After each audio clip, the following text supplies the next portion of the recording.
spekuleeritud, et teie ostsite ka raudteekaupluste keti Baltikumis?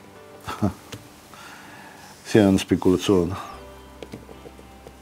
Päris kindlalt. Aga millest selline spekulatsioon üldse tekkida saab? Ja seda ma ei oska öelda. Olete käinud kohtumas, uurinud maad kunagi ja sellest on see õhku jäänud?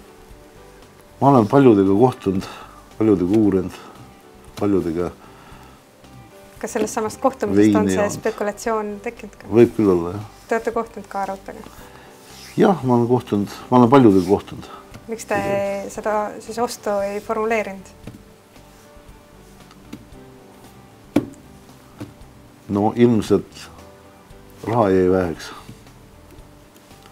Aga tegelikult ma ei tea, et ma oleks seda väga tõsiselt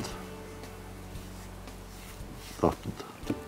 Te mõtlesite, käisite kohtumas, kaalusite ka raudtee ostmist? Ma olen palju asju mõtlenud, palju asju kaalunud. Ja no vahel omistatakse niisuguste kohtumistel liiga palju neid. Ma olen praegu püüdnud just natukene oma koomale tõmmata oma ärise, just võib-olla osa mitte vajalikku püüan ära müüa ja keskenduda Saaremaal. Tegelikult mu vanus on ka juba pensioni vanus, ma olen 2 aastat pensionil.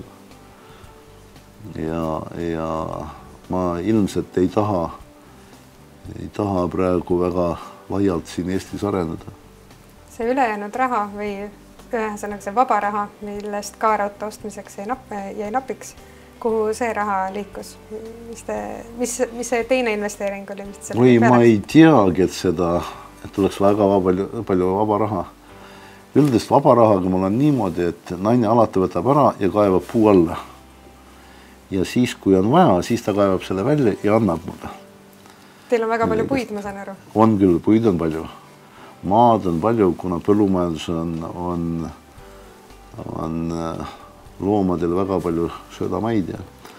Ja tegelikult mul on oov on ka päris suur ja kodu on, nii kui peab, siis seal on ka väga palju õunapuid, nii et sinna mahub kaevata. Õunapuu aed on uhke, kuhu alla siis raha kaevata? No seal on ikka vanad puud ja uued puud ka istutatud. Aga jah, no ilma naljata ega sükest vaba raha küll ei ole. Ma praegu tööst katsun teha need vanad asjad korda.